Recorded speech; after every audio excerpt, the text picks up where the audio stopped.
If you're going to come up with a stamp that you're going to put on products, then you cannot again tell Kenyans to pay for that particular stamp.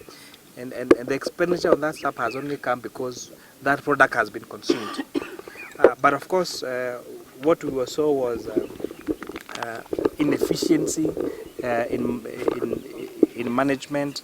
We're talking about irregularity in award of a contract, because we've been able to establish that this particular contract, first of all, was entered into a euro, was entered into in euros. You know, why are you buying stamps in euros? In the first place.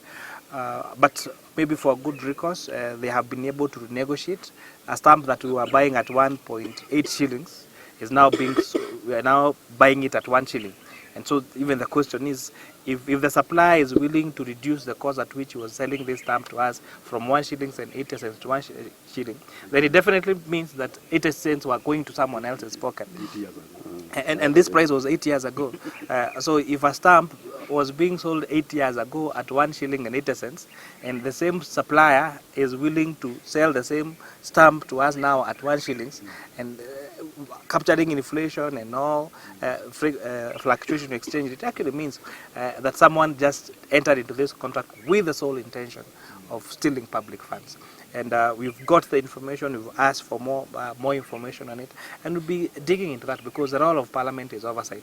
We are disappointed because the information that we asked for Kenya Revenue Authority, or the exemptions were given, or the abandonment were given, we were not given that information. And we said we are not going to have this conversation without this information, because the Constitution is very clear that all the waivers and exemptions and abandonments are supposed to be done, as a first of all supposed to be done within the law, and two, are supposed to be subject to public domain. But just a snap view of what we've been able to learn is that there were people who were being forgiven, because abandonment is being forgiven, including principal tax. Someone had some institutions have deducted pay as you earn from employees. They do not remit, and they just given a chance to abandon. Some of these decisions for abandonment were challenged by the Attorney General. The Attorney General said, no, you cannot abandon these taxes. But KRA again said we should collect these taxes, but Treasury actually went ahead and approved the abandonment. So we have one side of government trying, in terms of Kenya Revenue Authority, trying to raise revenue, and we have the other arm of government, the Executive Treasury, who really need this revenue so that we can pay all the pending bills and do development, that actually approved this abandonment. But at this juncture, we do not want to give much information, because we said we cannot continue with that convention until we have the full information. So once we have the full information, we certainly will be making it public, because we said we want to be a government and we want to be a parliament that is accountable to Kenyans. We are elected by Kenyans, we represent them, we are paid by Kenyans, and so the deliberations that we do and the findings that we make is actually supposed to be consumed by the public. The specific information we asked about abandonments, about waivers, and about exemptions that were given, we were not able to get that information today.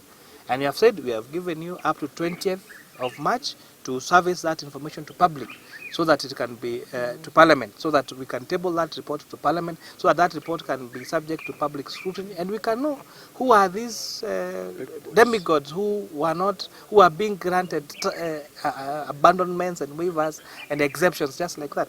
And just how painful this is. We have had some people, especially young people, who have missed out on employment opportunities because we were not able to get a certificate of tax compliance, because they probably registered for VAT and they are not VATable, and KRA did not give a waiver. And then you hear people are just getting waivers of billions of shillings, not even just waivers, even abandonments. And these abandonments are taxes that these people had collected. We're not even saying it is from your pocket. It is taxes that you collected on behalf of KRA. Because when you pay, you're just collecting as an agent. Excess duty, you're collecting as an agent.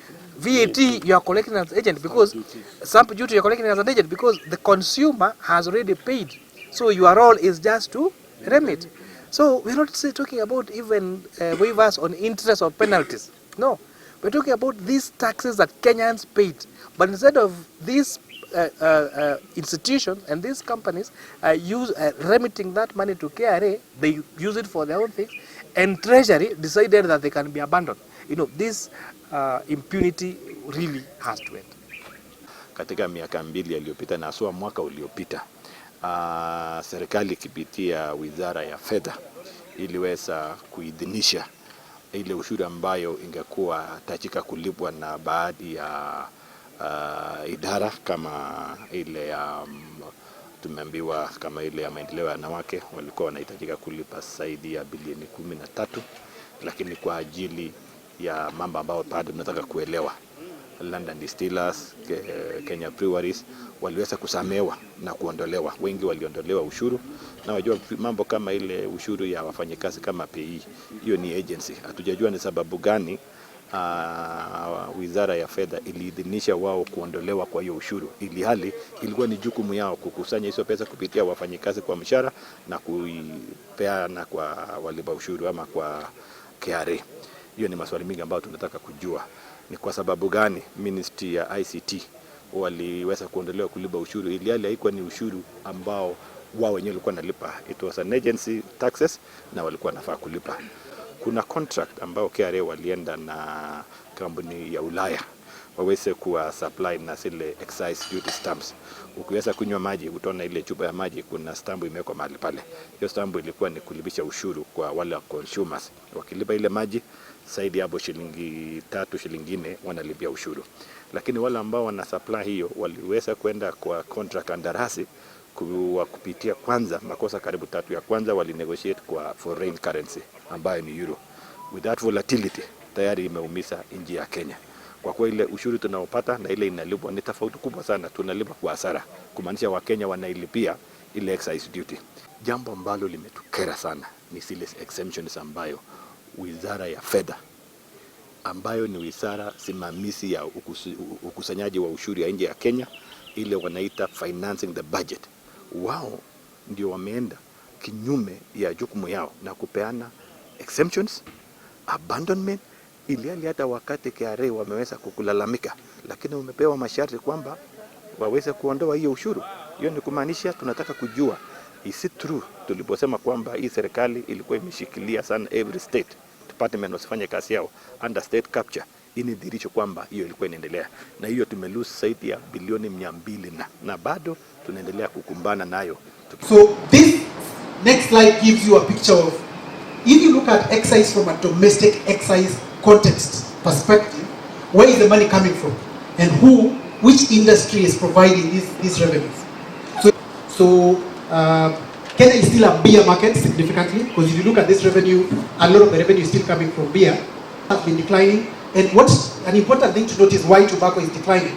And this, if you look at the global trends around tobacco, generally around the world, organizations like WHO intentionally to discourage consumption of tobacco products. And that's why you notice, like a country like Kenya, for example, if you walk outside here, you will never see anybody. In future, we are likely to see probably tobacco going down, but you might see it coming back because of some of the innovative products. That ethanol and some of these products value about 643 million. And this is between July and January 2023 alone, which then gives you a picture of the getting the correct approvals. So this 971, again, remember this is just July 2022 to January. They still significant. The people who want to evade payment of taxes try to counterfeit. But unfortunately for them, because some of the tools that KRA has deployed are able to identify what is fake and what is not fake. But perhaps I want you to know, to see the trend between the rates of excess and the collection. I don't think it's because we are, yes, there's a global trend of reduction on smoking, but it will be because we are consuming illicit cigarettes from our neighbors, Uganda, because our prices are significantly tobacco. Because there's no combustion. Because there's no combustion.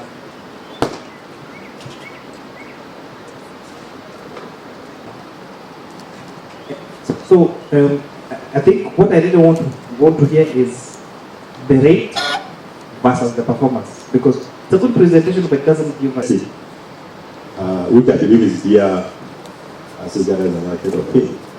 They could be around 4% of total exercise. And the growth is only 5%. So suppose it grew by 10%, the overall will be almost 15%. And some people take like, it's a friend of mine who used to say, if you have to go and buy me beer, first of all, have money for 6 bottles, because I start from 6. You see? Cigarettes, beers, they are from the neighboring countries. One, we are losing tax. We are losing the issue of tobacco. Actually, this is a very worry. But if you go you talk to BAT, I think they are doing a lot of production, but they are not producing for domestic.